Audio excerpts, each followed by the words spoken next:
அதுக்கப்புறம் வந்து EB bill கட்டியிருக்கீங்க, அதுக்கப்புறம் வந்து சொத்து வரி கட்டியிருக்கீங்க. எல்லாமே பண்ண அரசுக்கு இதுதான் நியாயம். இந்த இடத்துல வந்து பிரச்சனை இருந்துச்சுன்னா முதல் ரிஜிஸ்ட்ரேஷனே பண்ணிக்க கூடாது.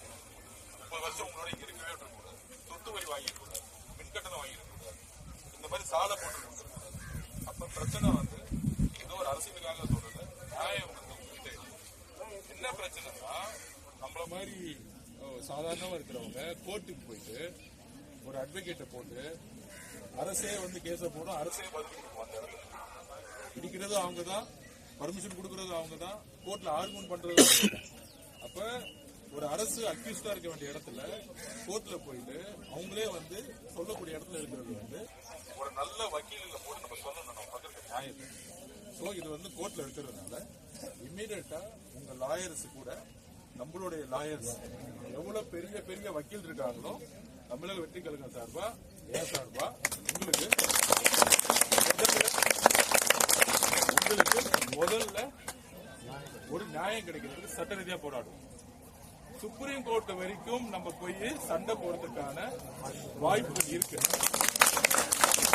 ஹைகோர்ட் சொல்லிருச்சுன்னு உங்களையோ உங்க உடல் மேல கை வைக்கிறதுக்கோ இந்த அரசுக்கு எந்த விதமான நியாயமும் கிடையாது. பண்ணாங்கன்னா அப்படி அராஜகம் பண்ணாங்கன்னா ஒரு செகண்ட் இங்கதான் நாங்க வந்து எங்க ஆபீஸ் எங்க இருக்குன்னு தெரியும். ஒருத்தரை கை வச்சா இங்க 3000 பேர் உங்ககிட்ட வந்து உட்காந்துக்குவோம். அறவழியில போராடுவோம், கோர்ட்ல நம்ம சண்டை போடுவோம்.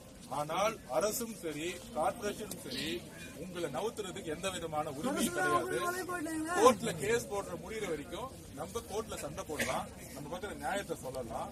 கோர்ட்டோட இதுல போய் அப்பீல்ல போய் நமக்கான நியாயத்தை கண்டிப்பா தீர்ப்பு நல்ல தீர்ப்பு நம்ம கிடைக்கிற வரைக்கும் போராடலாம்.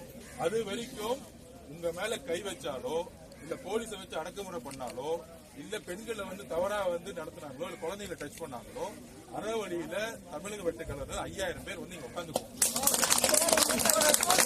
நீங்க உட்காருங்க, எத்தனை நாள் ஆனாலும் சரி நம்ம அமைதியா எங்க காலில் போட்டு உட்காந்துக்குவோம். அதுக்கு மேல எங்க அரெஸ்ட் பண்ணாலும் நாங்க ஜெயிலுக்கு போறதுக்கு ரெடியா இருக்கோம்.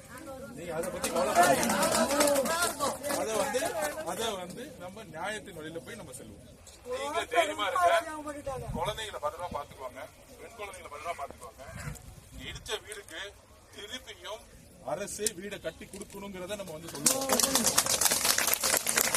ஏன்னா நீங்க 5 வருஷமா இல்ல 30-40 வருஷமா இருக்கிறீங்க. இந்த மண்ணுக்கு உண்மையான உரிமை வந்து உங்ககிட்ட தான் இருக்கு.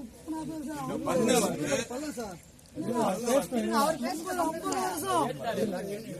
இந்த மண்ணு வந்து உங்களுக்கான உரிமையானது. இது யார் சொன்னாங்கன்னா இந்த அரசே சொல்லிருக்கு. இந்த அரசு தான் 87 இருந்து டாக்ஸும் வாங்கியிருக்காங்க, ஈபியும் வாங்கியிருக்காங்க, எல்லாமே வாங்கியிருக்காங்க. அப்படி இருக்கும் பொழுது நீங்களாம் இந்த இடத்துக்கு சம்பந்தம் இல்லைன்னு ஏதோ ஒரு பிரைவேட் கம்பெனிக்கு வந்து இந்த இடத்த கொடுத்துட்டோம், நாங்க கண்ணாடி கட்டுறோம் அது கட்டுறோன்னு ஒரு 200 பேரை வந்து ஒரு மிதிச்சுட்டு கட்டுறதுக்கு நாங்க அலோவ் பண்ண மாட்டோம்.